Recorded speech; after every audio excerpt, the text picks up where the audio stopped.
Wow.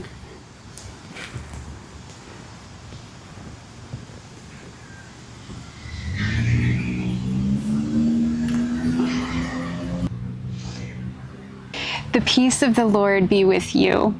Welcome to Inner Reformation. My name is Tessa. Let's spend some time together.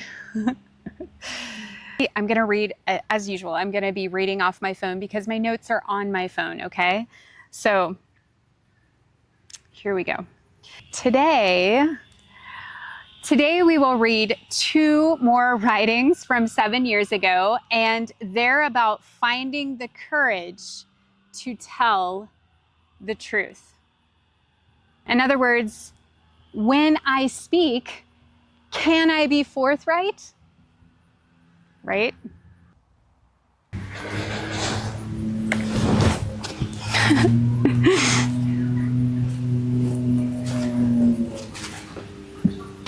The first writing is titled, Can I Be Brave?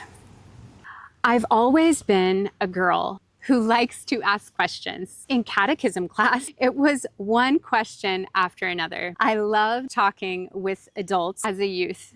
I could strike up a conversation with just about anyone. At 17, I chatted a whole flight with some random guy about cows. Even today, I love questions and conversations. Put me one-on-one or in a group setting, and I will probably steer the discussion with my questions because I love hearing people. I love listening. I want to see what knowledge I can gain, what I can learn. Of course, my favorite dialogues involve laughter, but more than this, often the deeper I can go with someone, the better. Conversations that lead to I love you. Those are my favorite. Yet the irony is when the tables are turned, when the questions are asked of me, I can freeze up. For whatever reason, it can be hard to answer. I struggle to form the words. I don't know where to begin, but I'm not talking about regular conversing such as, how's the weather? I think I can do that decently. Instead, I'm talking about personal stuff. Having to open up about yourself, who you are. That can be tough because when you get into the internal things, the inner workings of a person, you start to learn what matters most to people. You begin to discover their greatest joys and their greatest pains. To open up to you about that, well, I'm not sure that I can, for there is nothing that means more to me than those topics. How can I trust you with what matters most to me? Yet the resistance on my part goes even further. I hesitate to tell you personal things because I hate conflict. I hate disagreement. When I finally open up, what if you and I see differently? Then what? Will I distance myself from you? Will you pull away from me? Will you hate me? And if you don't measure up to my standards when you open up to me, will I walk away? Will you leave me if I somehow fail to meet your criteria of perfection? Or what if I hurt you in my telling? What if I inadvertently bring harm to you by expressing what is within me? I hate hurting people. I've already done enough damage. I don't want to offend more. But if I don't speak, would that be akin to a murderous act? When I hold something within that could help you, should I keep it to myself because of my fear? In other words, can I be honest with you? I mean, really honest. When you press me, when you seek to find out what is within me, can I share or will I cave? Can I be brave enough to answer what you ask of me? Can I show you what I hold within, what matters most to me? I'm not sure. So that's the end of the first reading. Let me pause and I'll go to the second writing, okay?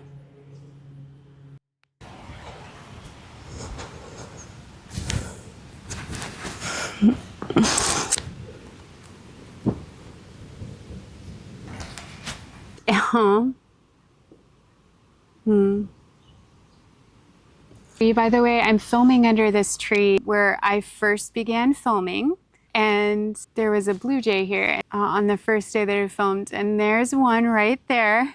Oh my gosh, he's pretty close to me, but you can't see him. And we're having an okay time together. Yeah, it's okay. That's nice.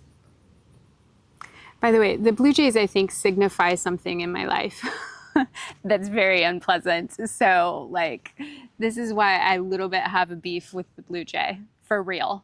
Like, in my real life, I have a beef with, yeah. But in general, like, I have no problem with blue jays. Like, it's good. But like I said, I think it signifies something in my life. Anyway, let's move on, shall we? So that was very special. Okay, so I'm going to read to you the fourth writing from 7 years ago. It is titled, Are You Being Honest? Okay, here we go. You know, Tessa, you aren't forthright. That's what she told me. That's what my roommate told me years ago. She asked me a question, but could see the dishonesty in my reply, likely through my nervous glance. She was right. I internally thought differently than how I answered her. I guess I didn't want to hurt her feelings, even though all she wanted was an honest reply. Though it's embarrassing, I'll go ahead and tell you that I didn't know what forthright meant at that time. So I looked it up and I was none too pleased with this definition of myself. I had never thought of myself as a liar.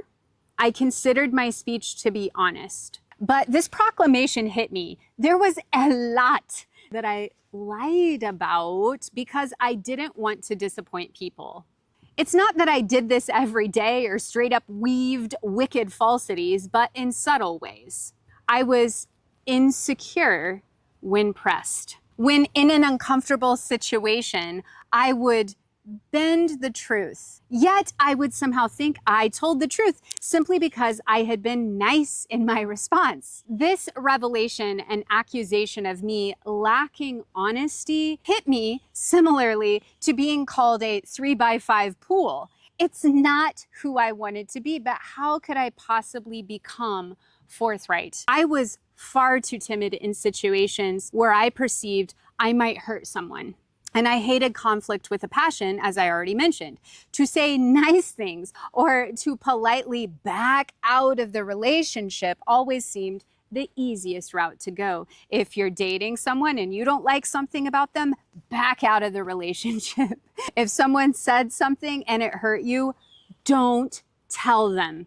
Just keep it to yourself and see if it goes away. It probably will. However, in my case, and in many instances, it doesn't go away. Not for someone like me, not for someone who holds on to things, never letting them go. In other words, dishonesty and unresolved conflict have a way of lodging within that makes it challenging to live, let alone interact with the other person, especially in cases where the absolute truth is needed. How many relationships could have gone differently, I wonder, had I been truthful? How much more would I and the other person had grown if we would have talked, opened up? Where did I learn this timidity, this lack of courage in my communication? Was it nature or nurture or both? How could I undo it? And would things have ended up differently between him and me if we both would have been honest? I will never know. I will never know because that is past. I will never know what could have been. I will never know that. But what I do know is that I have now. I have the opportunity to be brave and sincere now.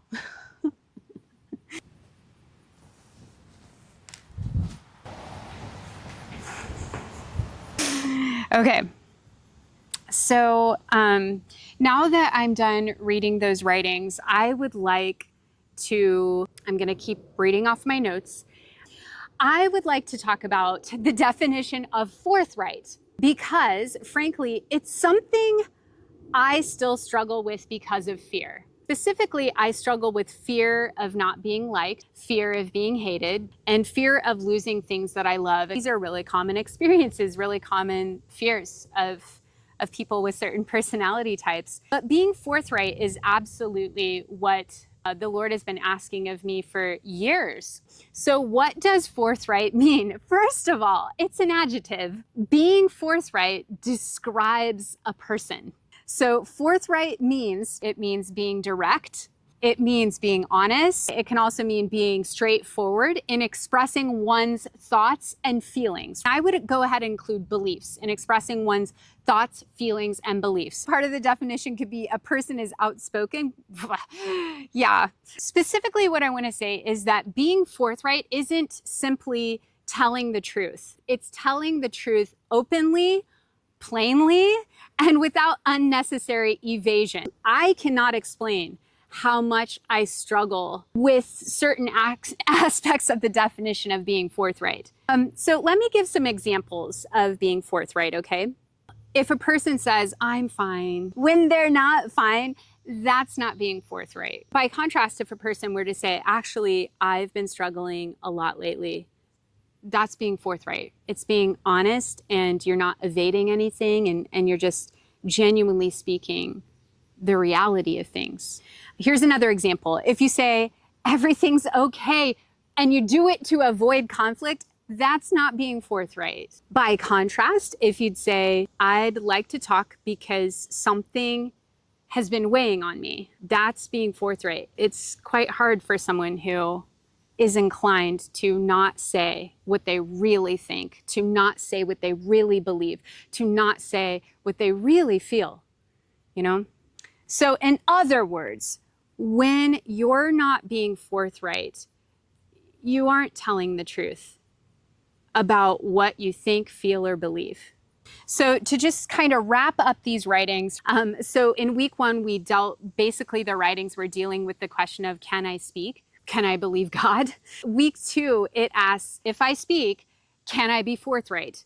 Can I be honest? Can I be straightforward? Can I actually tell the truth and not cave because I'm so gosh darn afraid, right? In other words, finding your voice is one thing, but using your voice to tell the truth is another. And it's hard for some people. A lot of people probably. Thankfully, next week we'll continue with this series, and I really look forward to this discussion on the voice, finding our voice, using our voice, and being brave and being honest and being truthful, even when pressed, even when people don't like what we have to say, even when people are like, "Oh, you're crazy," or whatever it is, right? You just tell the truth. All right? You be forthright. You hear me? All right. So let me close this up. Just a second.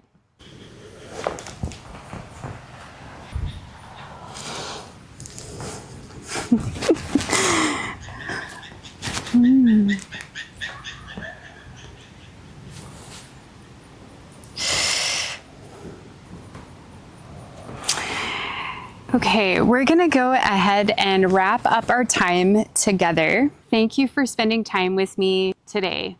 It means a lot to me. A few things that I'd like to say before I close. If you would like to spend time together each week, please subscribe. That way you can see right away, oh, there's another video by Tessa, and we can be together. That would be really special. Also, if something in today's video or something from this series is moving you, please, of course, leave a comment. That would be really nice to hear from you. And if you like this video, that helps others to find this video and find the work of Inner Reformation. So please subscribe, leave a comment, like, that would really help me out as Inner Reformation continues to take flight in this new season that I am in. Anyway, I really look forward to being together again, as I said, and the peace of the Lord be with you. I hope you have a really beautiful week, and I really look forward to continue to talk about the journey to using my voice, also your voice, right? So let's meet together again soon. And I send you lots of love and a hug. Goodbye.